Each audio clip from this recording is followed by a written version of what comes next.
مامانم بهم گفته که هر وقت غریبه‌ها بهم سلام کردن من هیچی بهش نگم، تنهایی میتونم شلوار بپوشم.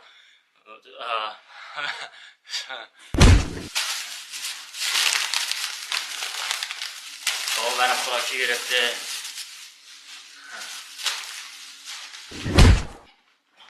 هیچ کی هیچی نگه، ساکت باشین. عزت چی شد؟